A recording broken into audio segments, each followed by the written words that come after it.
é importante a gente observar como que a natureza trabalha, né? Dentro da agrofloresta a gente busca imitar os processos que a natureza faz.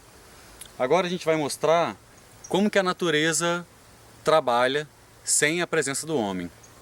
Se a gente deixa uma área abandonada, um pasto, deixa, né, no que a gente chama de pousio, essa área aqui, por exemplo, é uma área que está parada há mais ou menos uns 3 ou 4 anos. Aí a gente vê aqui o sistema que a gente chama de sistema de acumulação. É quando, para que o solo não esteja descoberto, a natureza joga aqui um capim que vem voando com as sementes, vem sendo trazido pelo vento. E aí aqui a gente tem a braquiária, que é o tipo de gramínea dominante aqui, a braquiária decumbens. Uma braquiária que solta bastante semente, que para muitas pessoas ela é um vilão, às vezes fala que não pode fazer agricultura, não consegue fazer agricultura porque tem muita braquiária. A braquiária, como todas as outras plantas, ela é um recurso importante da natureza, nesse caso para não deixar o solo descoberto. Nesse caso aqui a gente está trabalhando com a braquiária, né, que é o capim dominante por conta das pastagens que tem, né, e que tinham antes aqui nessa área. E a gente pode observar em outros lugares diferentes espécies de gramíneas, de capins, né, que vão nascer como o primeiro elemento de acumulação, a primeira planta desse sistema de acumulação. Às vezes são samambaias, que indicam que a terra está mais ácida. Você pode ter picão, pode ter outras plantas espontâneas. Mas na maioria dos casos você vai ter uma planta, se o solo é um solo mais deficiente em nutriente, você vai ter uma planta de estrutura simples, como as gramíneas ou mesmo as samambaias, picão, essas outras plantas.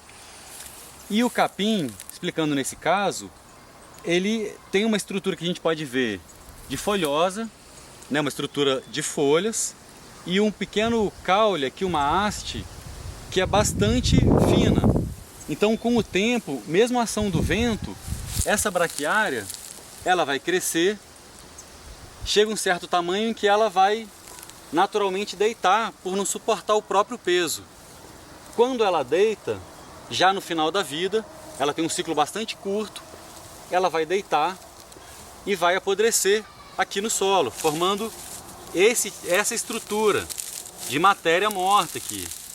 Essa matéria, cada vez que ela vai apodrecendo, deitando, apodrecendo, deitando, apodrecendo, ela vai criando um fertilizante natural, uma biomassa que vai sendo acumulado aqui. E por isso a gente chama essa fase do processo de recuperação da área de um sistema de acumulação.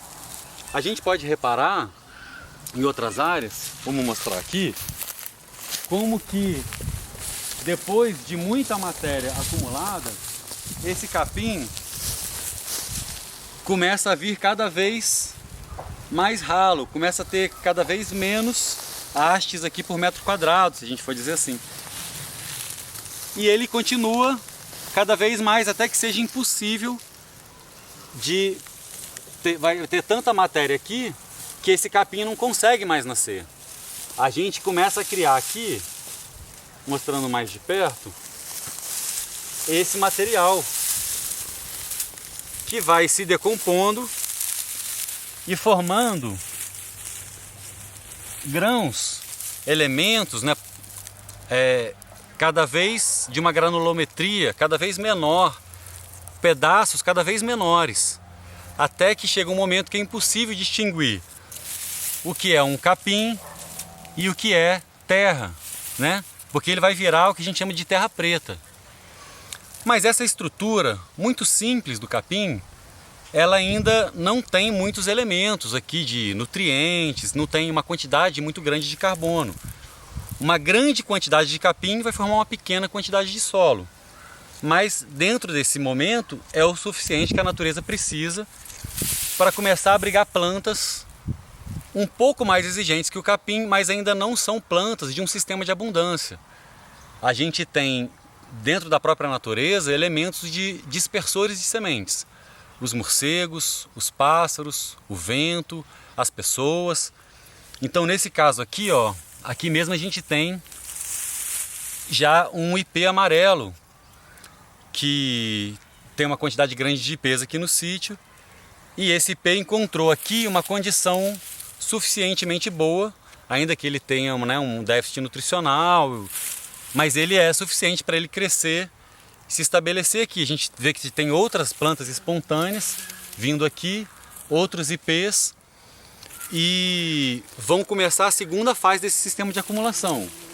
A gente tem também aqui, por exemplo, dentro da mesma área, uma goiabeira, que é a goiabeira, ela foi plantada aqui pelos passarinhos. Um passarinho come uma goiaba, voa do fragmento de floresta que tem ali para um outro fragmento de floresta em busca de mais alimento, e no meio do caminho ele vai fazer o cocôzinho dele e vai soltar sementes, seja de goiaba, seja de outras plantas que ele come, seja de espécies que ele pousou e que ficaram agarradas na pena dele, assim como insetos, o morcego, ou até o próprio homem que come às vezes o seu alimento com semente e vai trazer essa semente adubando a terra aqui. Com o passar do tempo, então a gente tem um sistema, se estabelecem essas árvores menos exigentes, né? Aqui ainda não é uma árvore da qual a gente vai... se ela ficar sem manejo no meio da natureza, não vai ser uma árvore que vai ter boa produção. E aí, esses galhos, com o tempo, são plantas que não têm vidas muito longas. Aqui a gente tem um açapeixe também, ó, que vem também tendo o vento como dispersor. O açapeixe, por exemplo, ele é uma planta que é melífera também. Ele é melífero, então ele atrai polinizadores também para essa área.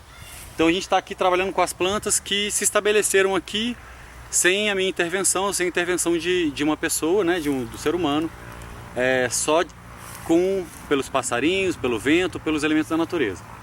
Então a gente se estabeleceu aqui nesse lugar, tendo o capim como a primeira fonte de acumulação, a goiabeira, o açapeixe. Aqui a gente tem um jacarandá também, que é uma espécie de jacarandá-ferro. E aqui a gente tem também um limão, olha, que se estabeleceu aqui, provavelmente um limão cravo, que também que aqui na região é bastante comum ele nascer de forma espontânea, trazido pelos passarinhos.